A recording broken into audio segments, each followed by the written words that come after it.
I definitely say that like substance abuse and drugs are definitely a way to escape from what you're seeing and doing, especially with the older farmers. And then you'd see animals kind of getting treated because they're upset and they're not in a good mood. Like that's a big part of substance abuse in what the workers are going through because they're dealing with trauma on a daily basis. There's no education or anything to help them while they're doing it because people don't realize this is bad for their mental health.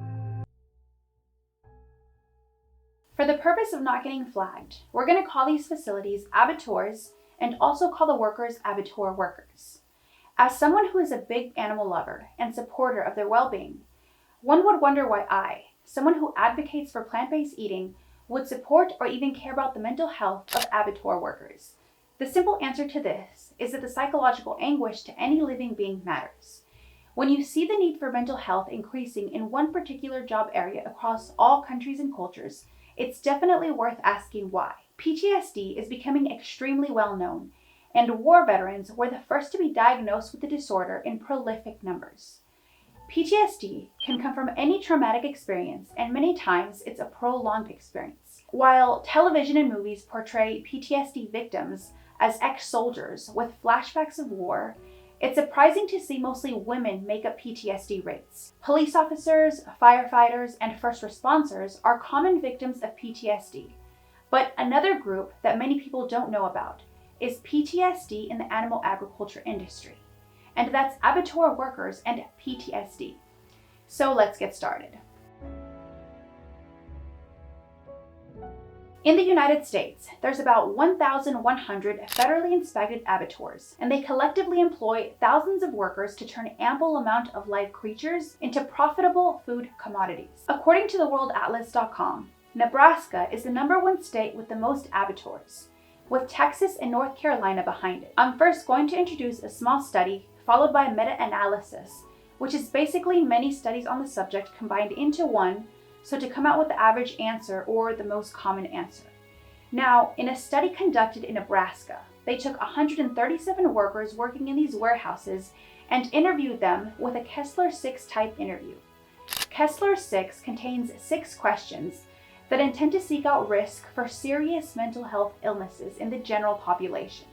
So a question like, how often did you feel like nothing could cheer you up, is one of 6 questions.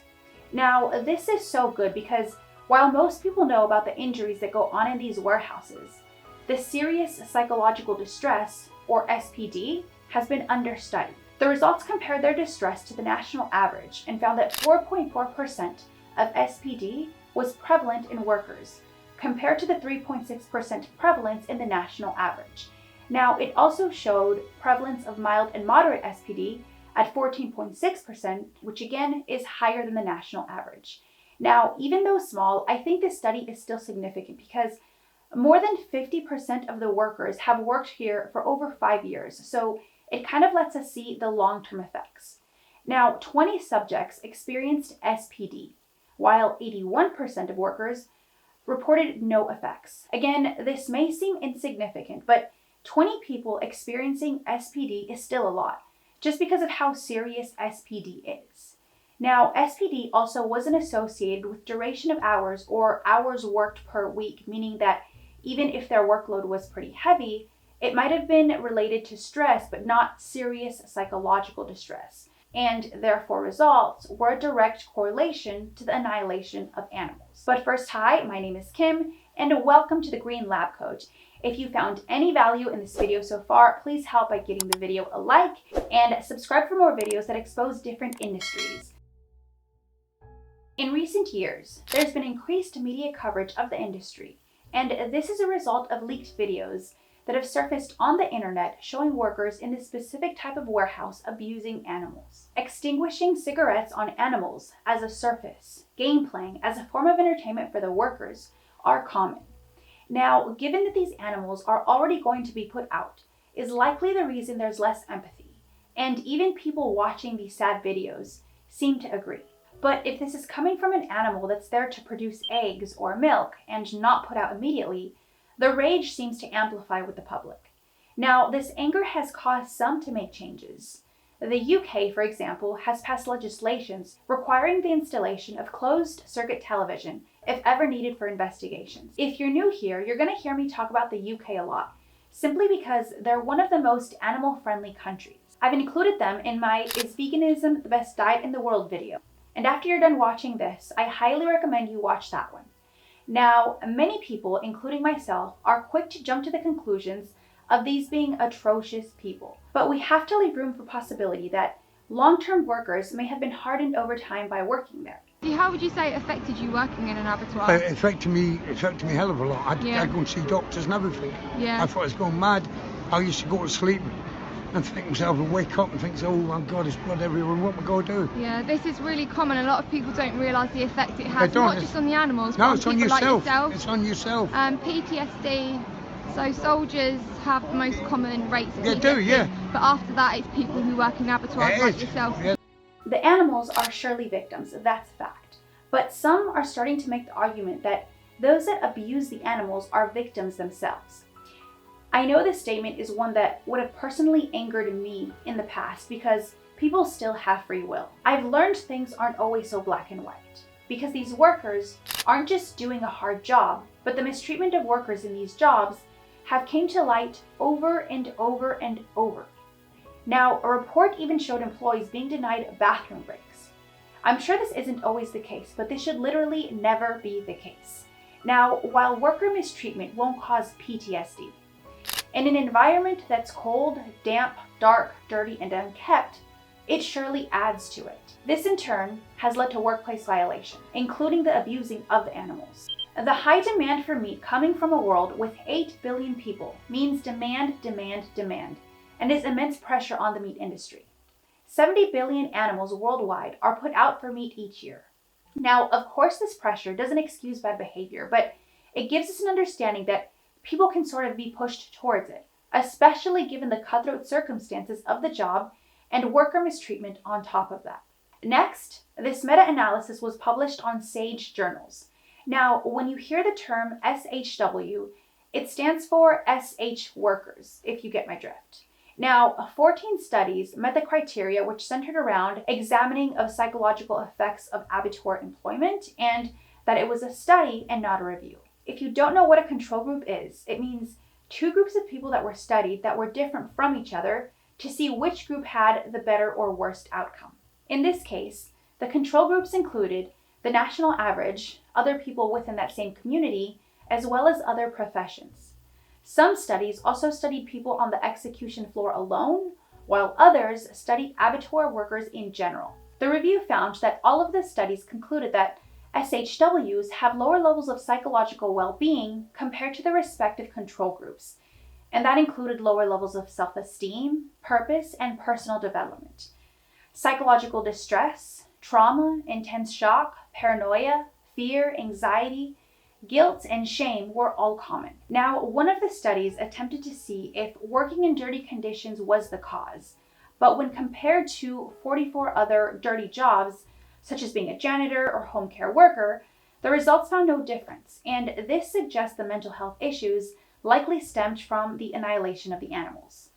Additionally, workers in the cutting sector reported higher rates of anxiety and depression than other positions with the facility, and the highest scores of aggression being the workers who loaded out the carcasses after the fact. Now, when workers have no degree, minimal options, or are even undocumented, they feel they have to take these kind of jobs, and the majority of these workers also feel that this is a long-term job. They eventually learn to deny, diminish, or repress their emotions as a form of self-regulation. Now, emotions definitely impede their work, which can cause internal conflict. And in a male-dominated work field, it would also lower their status in the eyes of their peers. So, of course, they're going to try to hide that. Researchers Victor and Barnard broke down the process to abattoir PTSD in 4 stages. First, they experience the trauma of their first annihilation by recurring nightmares or things alike. Second, they start responding to the trauma through guilt, shame, personality changes, etc. Third, they try to find coping mechanisms to be able to adapt to these conditions and environment so they can keep working. Some turn to their families and friends, which is a good thing, but others become emotionally detached or turn to self-medicating drugs, alcohol, and even violence. And fourth is when the work spillover effect sets in. And this is where the workers describe the consequences at home to be as bad as domestic violence. Now, this brings me to SHWs and the rise in crimes. Criminology professor Amy Fitzgerald found a strong link between abattoirs being present and an increase in crime rates within that community. Now, this included violent crimes, RAPE, and SA. She crunched numbers from the FBI's Uniform Crime Report database, census data, and arrest and offense reports from 581 US counties, and this was from the years 1994 to 2002. Now, some of these studies had abattoirs, and the ones that didn't instead consisted of different warehouses that also had dangerous circumstances and repetitive work.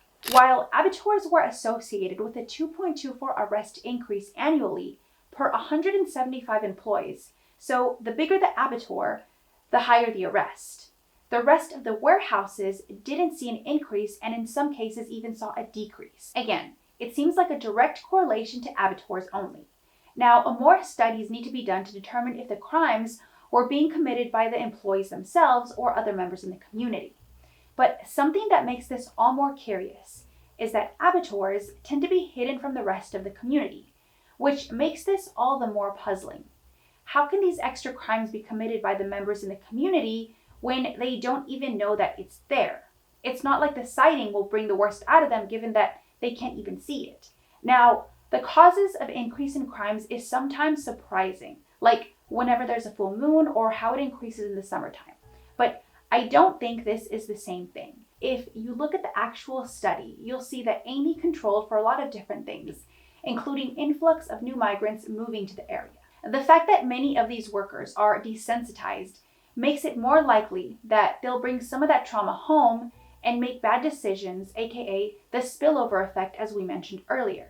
Now, that's not to mention that since they're the only ones exposed to the facility, they would be the only ones affected. So it seems common for two significant things to happen. They can become hardened, ruthless, and downright evil people, and they can also get PTSD, which could just be flashbacks and nightmares, as well as other things. The second study showed us that people can turn into monsters when being overworked and taken advantage of by employers. And the first study showed us that even when they're not being mistreated but still working long hours, they can still get PTSD, which I'll say for the third time is likely to animal execution. Now, a farm animal entering the front door will reach the exit about 19 minutes later. It will do so not only as chops destined for domestic meat counters, but as pelts bound for turkey, lungs sent to dog treat manufacturers, bile for the pharmaceutical industry, cow fat for the lining of organs for Native American communities, and liver destined for Saudi Arabia, which distributes cow liver globally. Now, there's no question that these operations are models of efficiency. With us being the consumers, it's so easy to separate ourselves from the people and the lengths they go to get us this meat. We assume taking on a job means we're capable, but sometimes it's just one of few options. Now, sadistic pleasures in seeing animals hurt are a real thing, but these people are a minority.